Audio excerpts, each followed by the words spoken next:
December 1992. Pablo Escobar sat in a freezing mountain hideout, watching his 7-year-old daughter Manuela shivering uncontrollably, her lips turning blue, her small body convulsing from hypothermia. They had no heat, no blankets thick enough, no way to start a fire without giving away their position to the Colombian military hunting them. So Pablo did something that would become one of the most famous stories in criminal history. He started burning money. Stacks of $100 bills, bundles of cash wrapped in plastic. Over $2 million turned to ash that night just to keep his daughter alive. But that's not the story. That's just what everyone knows.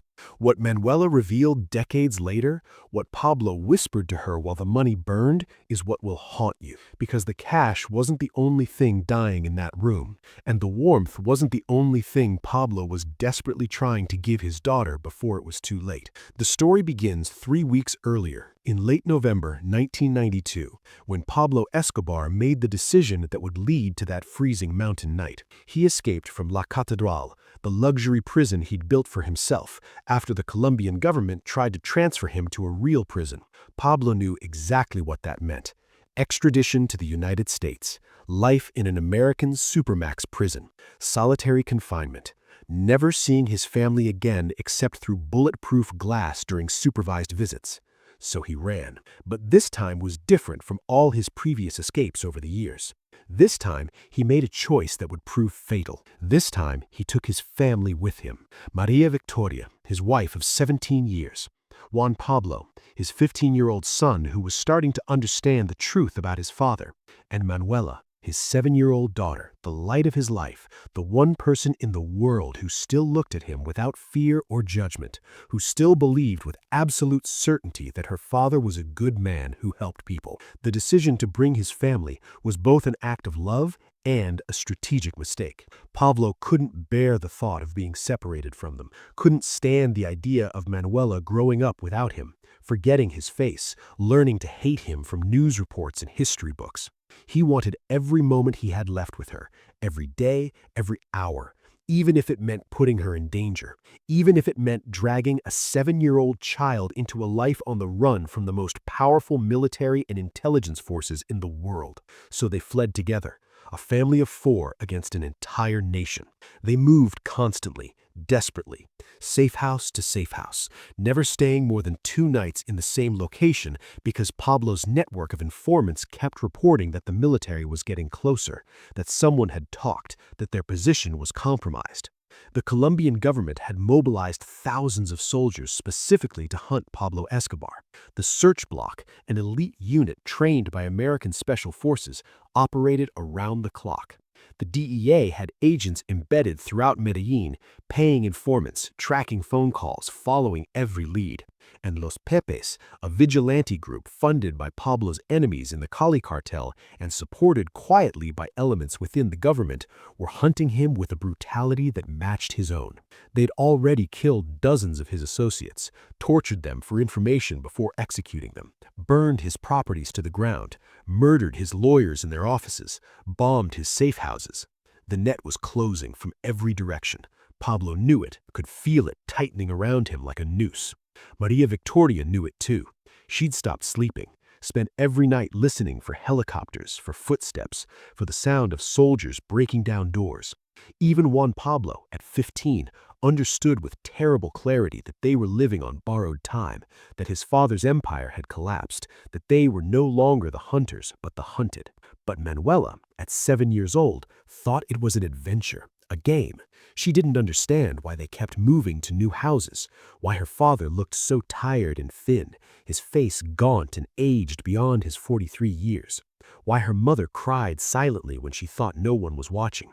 Manuela just knew they were together, all 4 of them, and in her child's mind, that was enough. As long as her family was together, everything would be okay. Her father would protect them. He always did. By early December, they'd run out of safe houses in Medellin. Too dangerous, too many informants, too many people willing to sell Pablo's location for the $1 million reward the government had posted. Every street corner had eyes. Every neighbor was a potential traitor. Every phone call could be traced. So Pablo made the decision to leave the city entirely and go to the mountains. The same mountains where he'd hidden cocaine processing labs in the 1980s, where he knew every trail and cave, where the terrain was so rugged that even military helicopters had difficulty landing. Remote, isolated, difficult to access without local knowledge, but also freezing cold at night, especially in December when temperatures at high altitude dropped well below freezing, when the wind cut through clothing like knives, when hypothermia could kill you in hours if you weren't prepared.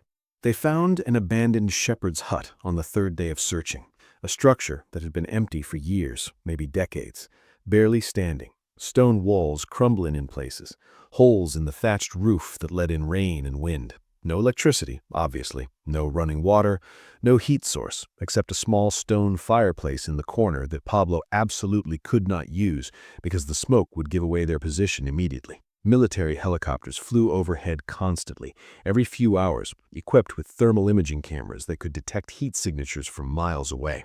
One fire, one plume of smoke rising from the mountains, and they'd be found within hours. Search block soldiers would surround the hut. There would be no escape. No negotiation, just bullets and death. The first 2 nights in the hut were manageable, though barely. They had blankets they'd brought from the last safe house, thick coats, sleeping bags. They huddled together for warmth in the corner farthest from the holes in the roof, their bodies pressed close, sharing heat. Pablo held Manuela close, telling her stories to distract her from the cold and the fear, making up adventures about brave princesses who lived in mountain castles, about magical kingdoms where it was always warm and safe. Manuela would fall asleep listening to his voice, her small body curled against his chest, trusting completely that her father would keep her safe. And for those first 2 nights, he did. The cold was uncomfortable, but survivable. They made it through. But on the 3rd night, everything changed. A cold front moved through the mountains, the kind of weather system that kills unprepared hikers, the kind that doesn't care how many blankets you have or how tightly you huddle together. The temperature dropped dramatically, plummeting from merely cold to genuinely life-threatening. The wind picked up, howling through the holes in the roof, turning the hut into a wind tunnel. And Manuela, small and thin, her 7-year-old body not built to withstand this kind of extreme cold, started showing signs of serious hypothermia. Maria Victoria wrapped every blanket they had around Manuela. It wasn't enough. Juan Pablo gave his daughter his coat. Still not enough. Pablo held her against his chest, trying to transfer his body heat to her small, freezing frame. But he could feel her getting colder, could feel her body temperature dropping, could see the signs of hypothermia setting in. Confusion, slurred speech, drowsiness. Manuela kept saying she wanted to sleep, and Pablo knew with absolute certainty that if she fell asleep in this cold, she might never wake up. That's when Pablo looked at the duffel bags stacked in the corner of the hut. 4 bags, each one filled with cash, American dollars, Colombian pesos, the emergency money he'd grabbed when they fled. Approximately $2.5 million in total. Money he'd planned to use to bribe officials, to pay for new identities, to fund their escape to a country without extradition. Money that represented survival, future, hope. And Pablo realized that none of that mattered if Manuela died tonight. He grabbed the first bundle of cash, $100 bills wrapped in plastic, ripped off the plastic, started tearing the bills into smaller pieces to make them burn longer. Maria Victoria stared at him in shock. Juan Pablo asked what he was doing. Pablo didn't answer. He just kept tearing, kept preparing. Then he walked to the fireplace, struck a match, and set the money on fire. The bills caught quickly, burned bright. The flames were small at first, but as Pablo added more cash, more torn pieces of $100 bills, the fire grew. Heat radiated from the fireplace. Real heat, life-saving heat. Pablo carried Manuela closer to the flames, held her in front of the burning money, watched the color slowly return to her lips, felt her shivering start to decrease, heard her breathing become more regular. She was warming up. The money was working. But money burns fast, faster than wood. A $100 bill burns in about 30 seconds, so Pablo had to keep feeding the fire. Bundle after bundle, stack after stack. He burned $5,000, then $10,000, then $50,000. The numbers stopped meaning anything. It was just fuel, just a way to keep his daughter alive. Maria Victoria sat in the corner, crying silently, watching their future turn to ash. Juan Pablo helped his father, tearing bills, feeding the fire, understanding without being told that this was necessary, that Manuela's life was worth more than any amount of money. Hours passed. The night stretched endlessly. Pablo burned through the first duffel bag completely, every single bill reduced to ash and smoke, started on the second bag without hesitation. The fire kept going, kept burning, kept producing the heat that was literally keeping Manuela alive, and slowly, gradually, she stopped shivering entirely. Her body relaxed. The violent convulsions ceased. She started talking normally again, her words no longer slurred by hypothermia. Her color returned fully. Even smiled, that innocent 7-year-old smile when Pablo made a joke about being the only man in history to use money as firewood, to heat his home with $100 bills instead of logs. She didn't understand what was happening, didn't comprehend the magnitude of what her father was doing, didn't realize that her father was burning their escape fund, their safety net, their future, their only chance of survival after tonight. She just knew she was warm now. The terrible cold that had been killing her was gone, and her father was there, holding her, protecting her, making everything okay. And everything would be okay, because her father always made everything okay. He always had. He always would. That's what she believed with the absolute certainty that only a 7-year-old child can have. But Pablo understood. Sitting there, feeding million-dollar bundles into the flames, he understood exactly what he was doing. He was burning his options, burning his backup plans, burning the resources he needed to protect his family long-term. And he didn't care, because in that moment, the only thing that mattered was the next hour, the next 30 minutes, the next moment, keeping Manuela alive right now. Tomorrow's problems could wait. Tomorrow's survival could wait. Right now, his daughter needed heat, and he had money. And money burns, so he burned it. Around 3 in the morning, Manuela fell asleep. Not the dangerous hypothermic sleep from earlier. Real sleep, peaceful sleep, her body temperature normal, her breathing steady, safe. Pablo kept the fire going for another hour, making sure she stayed warm, making sure the cold wouldn't come back. Then, when he was certain she was okay, he let the fire die down, looked at the remaining cash. He'd burned through approximately $2 million. $2 million in 6 hours, the most expensive heating bill in history. Maria Victoria finally spoke, asked Pablo what they were going to do now, how they would survive without that money, how they would escape. Pablo didn't have an answer. He just looked at Manuela, sleeping peacefully, alive, and said, "We'll figure it out. As long as she's alive, we'll figure it out." But here's what most people don't know about that night. Here's what Manuela revealed in interviews decades later, after her father's death, after she'd grown up and processed the trauma of those years. The burning money wasn't just about heat. It was about something deeper. Something Pablo said to her while the cash burned, something she didn't understand as a 7-year-old, but understood perfectly as an adult. While the money burned, while Manuela sat in front of the flames warming her small hands, Pablo held her close and whispered something he needed her to hear, even if she couldn't fully understand it yet, even if it would take her decades to understand what he meant. "Manuela, I built an empire. I became the richest criminal in the world. I had billions of dollars, billions, more money than most people can even imagine, and none of it matters. None of it protected the people I love. None of it kept you safe tonight.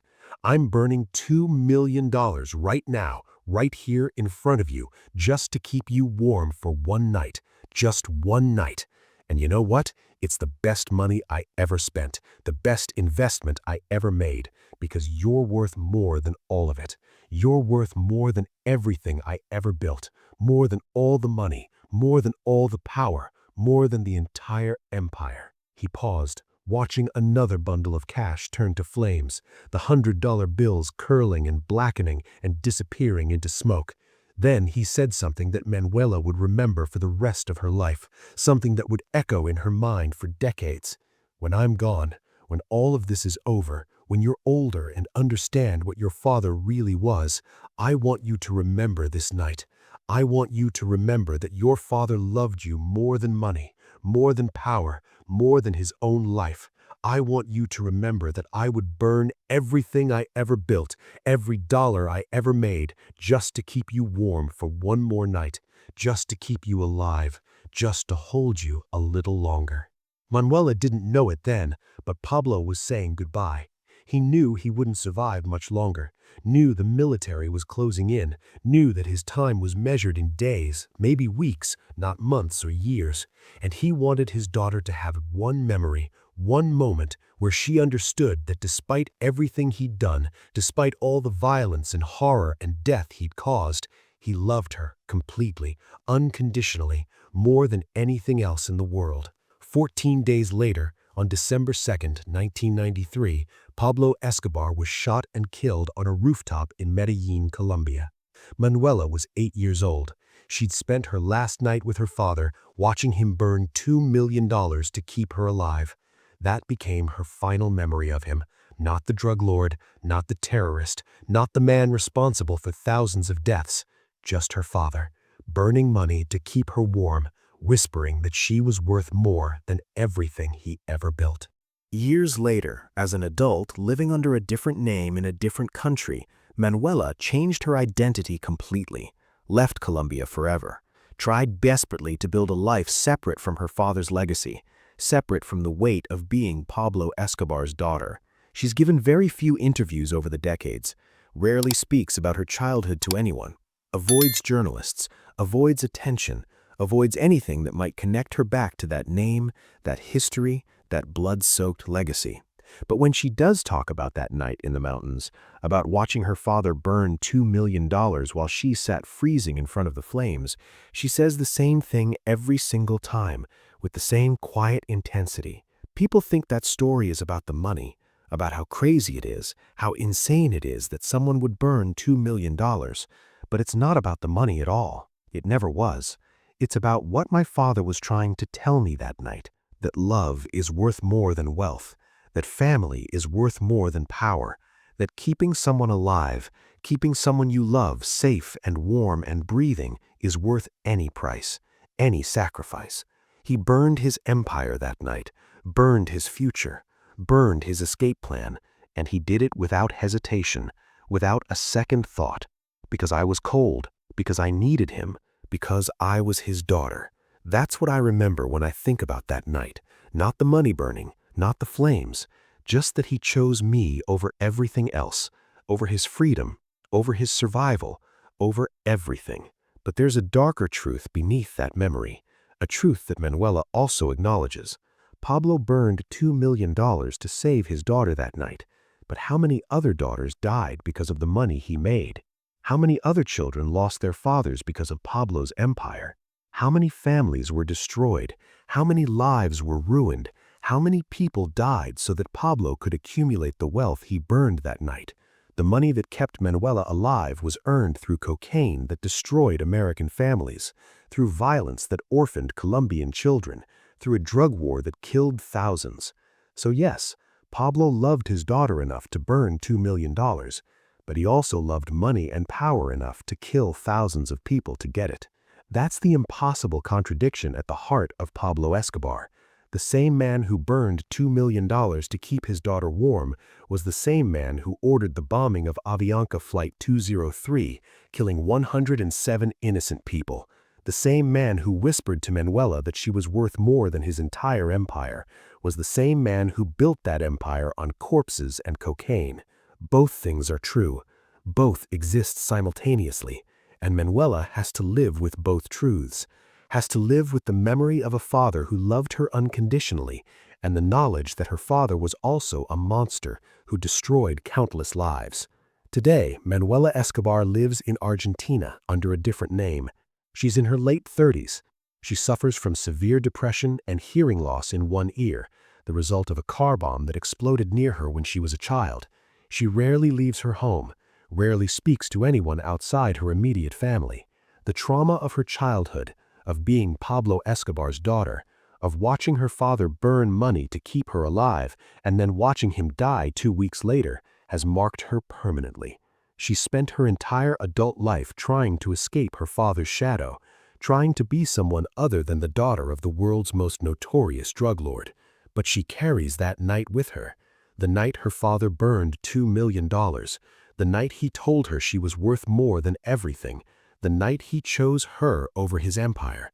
It's her most precious memory and her deepest wound, because it showed her who her father could have been if he'd made different choices, if he'd valued human life the way he valued her life, if he loved the world the way he loved his daughter. But he didn't. He loved Manuela, and he destroyed everyone else. That's the real story of the night Pablo Escobar burned $2 million. It's not about the money. It's about a father's love and a father's sins existing in the same moment.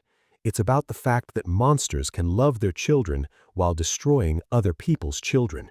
It's about the impossible truth that Pablo Escobar was both the best father Manuela could have asked for and the worst father anyone could have. Both. Always both. Forever both. And Manuela lives with that contradiction every single day, lives with the warmth of that burning money and the cold reality of how her father earned it, lives with the memory of his love and the knowledge of his crimes, lives with the man who saved her life and the man who destroyed thousands of others. That's her burden. That's her truth. That's what haunts her. Not the money that burned, but the love that came with it and the horror that made it possible.